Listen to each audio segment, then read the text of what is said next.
In this video, I'm going to show you the exact process for applying for a Pacific Crest Trail long distance permit starting from the Mexican border, and I'm going to show you video of me going through the actual process last year as I applied for my permit. There's no other way that I know of to see these screens ahead of time, so this is a great way for you to see the actual application process and feel really good and confident as you go into application day. Let's go.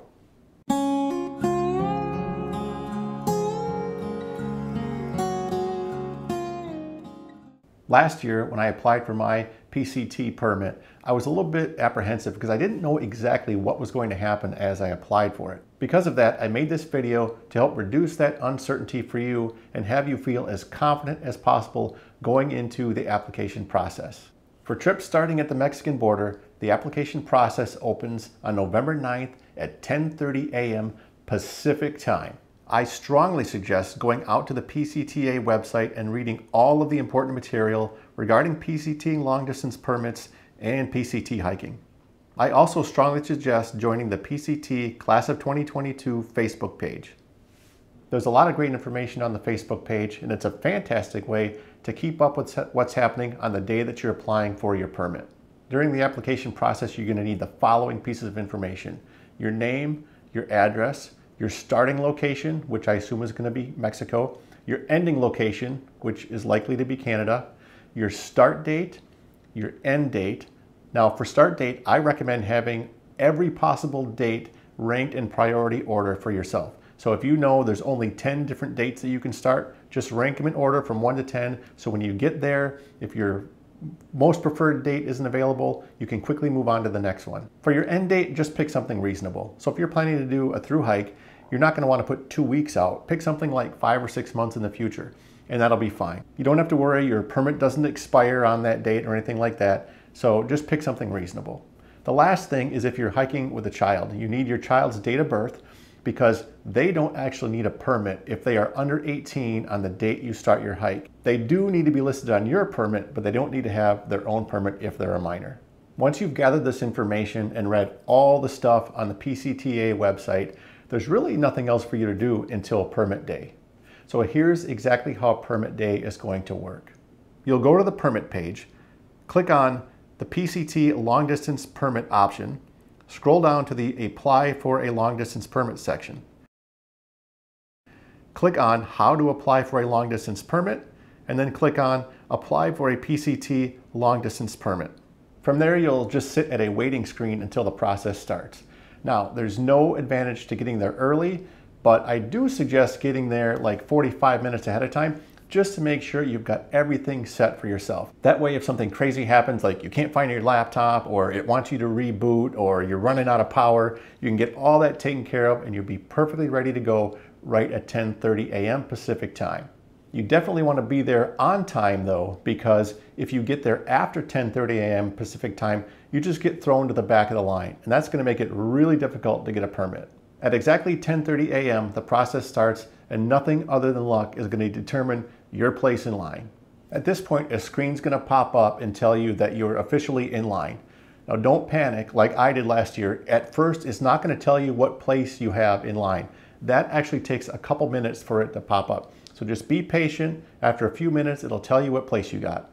The place I got was 5,385, and I thought I was in big trouble, thinking, oh man, that's a terrible spot in line. But as you'll see, it didn't turn out to be bad at all. I was out on the Facebook page kind of seeing how things were going, and I saw people that had numbers over 11,000. So there were at least 11,000 people in line, and a lot of them got numbers way worse than what I did. At this point, time just seems to slow to a crawl, and you're going to be just on pins and needles waiting for your turn. You eventually get an estimated time until it's your turn, but that doesn't happen until there's less than an hour to go. So at first it just says you're in line, you have a wait of more than an hour, but it does tell you how many people are in front of you in line.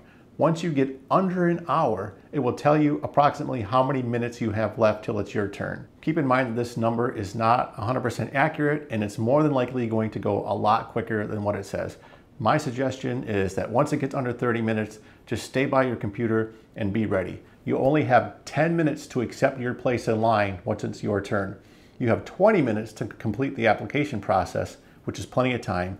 but you only have 10 minutes to accept your place in line, and you don't want to lose your spot because the clock went quicker than you thought. This is also a great time to be checking that PCT Class of 2022 Facebook page and kind of seeing what's going on. Other hikers are going to do some really helpful things like post screenshots of the permit calendar so you can see how many permits are still available. And that's probably going to make you feel a lot better, because in my head, all the permits were going to be gone, but the reality was there were quite a few that were still remaining. So here's an example of a screenshot that somebody had put on Facebook at the 30-minute mark. And what it did is it just gave me a good sense for how many permits were being taken up at this point in the process. Now, once we got to be an hour in, somebody else posted another one like this, and I knew that from watching my screen that 1,400 people had already been through the process. And I added up all the permits that had been selected, and there were only 700. So how is that possible? One theory I have is that people are logging in on multiple devices. Well, I don't like this, and I think it kind of messes up the process when people are taking up multiple places in line and they really only need one. And I have a couple of suggestions for the PCTA on how to fix this that I'll talk about at the end of the video. By 11:45, the line was just flying, and I think it was because all those people who had gotten multiple places in line, they got their permit with their best one and then were just logging off on the other ones, and those other spots were freeing up. Mine said I had 48 minutes left, and then within a couple of minutes it was down to 32 minutes, and then not too long after that it was down to 8 minutes, and then just after that, boom, I was ready to go. So it goes super, super quick the further along you go into the process. So again, be by your computer and be ready to go, especially as it gets closer. Eventually, it was my turn, so let's walk through the exact process that I went through to fill out my PCT long distance permit application. This is the final countdown. If you look at the bottom of the iPad there, you can see estimated wait time less than a minute, 9 people ahead of me in line, and just waiting. And now it says it's my turn. Thank you for waiting. It's going to redirect me to the website. Then it says you're almost there. It's going to redirect me to the website. And boom, there it is. I'm at the application page. So I'm going to continue, start new application. Let's get started with the permit.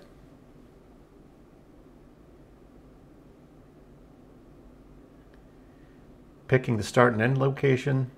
For me, it was starting near Campo at the Mexican border and ending at Canada. I think that's probably the most common.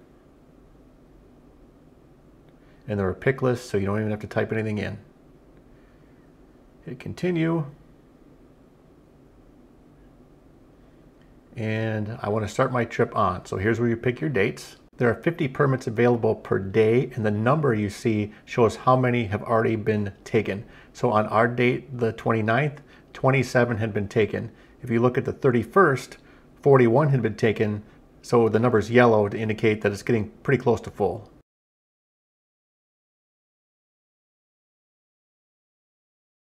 So end date, just pick something reasonable. I picked a date roughly 5 months out from the start date, and then you move on.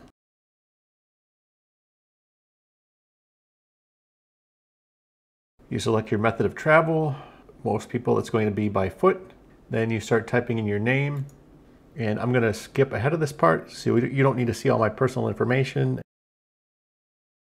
This is the part where if you have a child with you, you fill that out. I had Callan traveling with me, so I had to put his information in this section.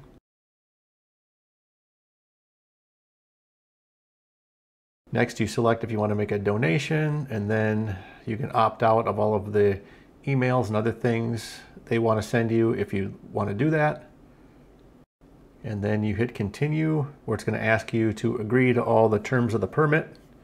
You agree to the terms, and it takes you to one more page that I didn't show because that's where it asks for my credit card information. But then you get the congratulations, you completed your application. So as you can see, even at place number 5,385th in line, we still got the exact date we wanted. And for reference, it took about an hour and 45 minutes for my turn to come up. I saw some comments from some people on the Facebook page that were around 8,000 in line, and it took them about 2 hours for their turn to come up. So again, only 15 or so minutes from 5,385 to 8,000. So it really, really flies as the day starts to wear on. Somebody posted a screenshot at around the 2 hour mark, and every day in March still had at least a few permits available. April was pretty well booked up, but May, like March, was pretty wide open. Just a quick note here, once you've completed the application process, that doesn't mean you have a permit yet. The PCTA reviews all applications, and over the course of the next several weeks, they will be issuing official permits. For me, it took about 2 weeks, I believe, if I remember correctly. You'll see people on the Facebook page posting that they got their application approved, and so you can go out there and monitor it and kind of see what's going on. I wouldn't worry about this. I've never heard of anybody getting their permit application denied. I think what they're trying to do is just to make sure you have all the information correct on there before giving you an official permit. One thing to keep in mind is that permit year 2021, or last year, was not typical, and the reason was the pandemic. People from outside the country weren't applying in very large numbers at all because it was so difficult for them to actually get into the United States. Also, there were quite a few people that weren't applying at all because that was at the height of the pandemic and they wanted to stay home and stay safe. I think things are going to be different this year. The vaccine has since come out. Many people have been vaccinated, so they're going to be feeling a little bit more comfortable about it. Plus, hopefully, by next spring, the COVID numbers in the country will be way down from where they are now, and that should get more people out and more comfortable being out on the trail. What all of this means is that because of this different dynamic this year, the numbers may look significantly different than what I experienced last year. Now, with all that being said, if you're in the top 3, 4, 5,000 places, I still think you're going to have your pick as to whatever date you want. I really wouldn't worry about it too much. I want to share 2 suggestions to the PCTA, and I hope somebody from there watches this video at some point, for how to avoid or prevent people from getting in line on multiple devices or multiple times. The first would be to require a unique name, date of birth, email address, maybe home address in order to get in line. That would make it a lot more difficult for people to create a unique persona for each time they wanted to get in line. A second option, and people may not like this, would be to charge a nominal fee, maybe $5 or $10 in order to get a place in line. I think either of these options would help level the playing field for those who choose not to try to game the system. My overall impression of the PCT permit application process is that it is one of the most well-run and organized permit processes I've ever been through. I thought it was great, it was simple, it was easy to follow, and I'm hoping you, armed with this extra information of seeing the actual screens you're going to go through on permit day, will help you feel super confident as you apply for your permit. If you found any value in this video, please hit the like button, make a comment, subscribe. It's all free and it really helps my channel a lot. Good luck getting your permit, and we'll see you out on the trail.